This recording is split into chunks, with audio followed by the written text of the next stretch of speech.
ભચાઉ શહેર અને તાલુકા રાજપૂત કરની સેના દ્વારા રૂપાલા સાથે કાયદાકીય કાર્યવાહી ઝડપી થાય તે બાબતે નાયબ કલેક્ટરને આવેદનપત્ર પાઠવ્યું। ભચાઉ તાલુકો અને શહેર કરની સેના દ્વારા ભચાઉ પ્રાંત અધિકારીની કચેરીએ રૂપાલાના રાજપૂત ક્ષત્રિય સમાજ વિરુદ્ધ ઉચ્ચારણ અંગે આવેદનપત્ર અપાયું। પુરુષોત્તમ રૂપાલાની ટિકિટ રદ થાય તેવી તંત્ર કાર્યવાહી કરે તેવું આગેવાનો દ્વારા જણાવવામાં આવ્યું હતું। શહેર અને તાલુકામાંથી રાજપૂત સમાજના ભાઈઓ મોટી સંખ્યામાં ઉપસ્થિત રહ્યા હતા। ભચાઉ શહેર કરની સેનાના પ્રમુખ હું મીડિયાના તમામ ભાઈઓને થકી એક સંદેશો પહોંચાડવા માગું છું સરકારશ્રીને અને પોલીસ તંત્રને કે પરસોત્તમ રૂપાલા સાહેબે જે અભદ્ર ટિપ્પણી કરી છે મારી બેટી વચ્ચે તો એ યોગ્ય નથી અને સમાજની એક જ માંગણી છે કે પરસોત્તમ રૂપાલા સાહેબની ટિકિટ રદ કરો। સરદાર વલ્લભભાઈ પટેલના એક કહેવાથી અમે આટલા રજવાડા સોંપી દીધા હોય તો આપણી ટિકિટ કેમ રદ ન થાય। બીજું કે અત્યારે હાલ ચાલી રહેલા વિરોધમાં જે પોલીસ તંત્ર દ્વારા બેન બેટીઓને અભદ્ર વ્યવહાર કરવામાં આવે છે હું મીડિયાના મિત્રો દ્વારા એ કરવામાં આવું છું કે આપની મર્યાદા પણ જળવાઈ રહે, અમારી મર્યાદા પણ જળવાઈ રહે। પોલીસ મિત્રોએ અને સરકારે આજે પણ નોંધ લેવા જેવી છે।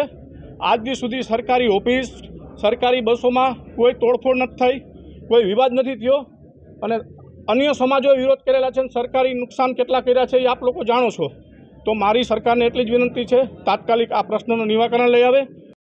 હાલ આપ જાણો છો એમ સમગ્ર ગુજરાતમાં જ નહીં પણ ભારતના અનેક રાજ્યોમાં રાજપૂત ક્ષત્રિય સમાજ એક જ નહીં અનેક સમાજો રાજપૂત ક્ષત્રિય સમાજના સંગઠનમાં આવી ગયા છે અને જે બેન બેટીનો જે આવા અભદ્ર ટિપ્પણી કરે છે આપણા રૂપાલા શું નામ રૂપાલા, તો અમારી એક જ માંગ છે, એ માંગ ખાલી નાની માંગ જ છે કે એમની ટિકિટ રદ થાય અને આખા 5-7 રાજ્યના જો રાજપૂત સમાજનું આપણે જોઈએ તો એના માટે આ ટિકિટ એક રદ થવી જ જોઈએ।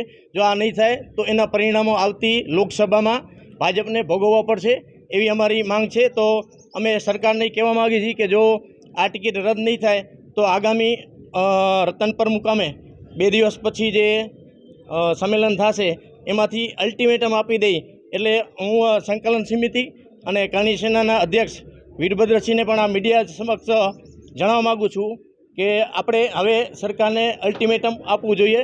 બસ, જય માતાજી તરીકે જ બોલીશ અને આજે જે કાંઈ આ અમારો કાર્યક્રમ છે એ ભચાઉ તાલુકા અને શહેર રાજપૂત ક્ષત્રિય સમાજનો કાર્યક્રમ છે। આ કોઈ પક્ષાપક્ષીનો કાર્યક્રમ નથી। પહેલી વાત જ્યારે પુરુષોત્તમ રૂપાલાએ આ સમાજ માટે તો હજી સહન કરી લે પણ જે બેન દીકરીઓ માટે જે અભદ્ર વ્યવહાર કર્યો છે, જે વાણીવિલાસ કર્યો છે એનાથી સમગ્ર સમાજની અંદર રોષ છે। રાજપૂત સમાજ એ સર્વ સમાજને સાથે લઈ અને ચાલનારો સમાજ છે। આજથી સુધી સમાજે બીજા સમાજો માટે બલિદાન આપ્યા છે। ભારતનું જો એકત્રીકરણ થયું હોય તો સર્વપ્રથમ આપણા મહારાજા ભાવનગર મહારાજાશ્રીએ પોતાનું રજવાડું આપી અને હિન્દુસ્તાનને 562 રજવાડા આ સમાજે આપ્યા છે। આ સમાજની ફક્ત એક જ માંગ છે કે પુરુષોત્તમ રૂપાલાની ટિકિટ રદ કરે। આ સમાજની એવી કોઈ બીજી માંગ નથી કે ભાઈ પુરુષોત્તમ રૂપાલા નહીં અને આ ફલાણા સમાજને ટિકિટ આપો। તમે XYZ ગમે એને ટિકિટ આપો, ભારતીય જનતા પાર્ટી ગમે એને ટિકિટ આપે એ મંજૂર છે, પણ એક જ વસ્તુ કે પુરુષોત્તમ રૂપાલાની જો ટિકિટ રદ કરવામાં નહીં આવે તો આવનારા દિવસોમાં રાજપૂત સમાજ ભારતીય જનતા પાર્ટીને ભારે પડશે અને એને ખ્યાલ આવશે, કારણ કે મોટા ભાગનો સમાજ આજે એ પાર્ટી સાથે છે।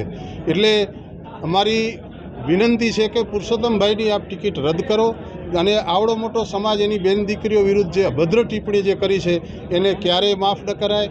એટલે આપના માધ્યમથી ભારતીય જનતા પાર્ટીના જે કાંઈ મોવડી મંડળ છે એમને અમે વિનંતી કરીએ છીએ કે આ પુરુષોત્તમભાઈની ટિકિટ રદ કરો। ભચાઉ તાલુકા રાજપૂત અને શહેર સમાજ અને તાલુકા કરણી સેના અને શહેર કરણી સેના વતીથી આજે અમે માનનીય નાયબ કલેક્ટરશ્રીને આ બાબતે આવેદનપત્ર આપ્યું છે। સમાજની લાગણીથી 2 શબ્દ હું કહું છું કે મોદી સાહેબને એમની માતૃશ્રી ઉપર આટલી લાગણી હોય તો આપણી તો હજારો બેન દીકરીઓ માટે અપમાન થયું છે એમ તો મારી એવી લાગણી છે મોદી સાહેબને કે હજારો બેન દીકરીનું અપમાન થતું હોય તો તમારી માતા ઉપર જો તમને આટલી લાગણી હોય તો હું એક રાજપૂત સમાજ તરીકે તમને વિનંતી કરું છું કે આ ટિકિટ રદ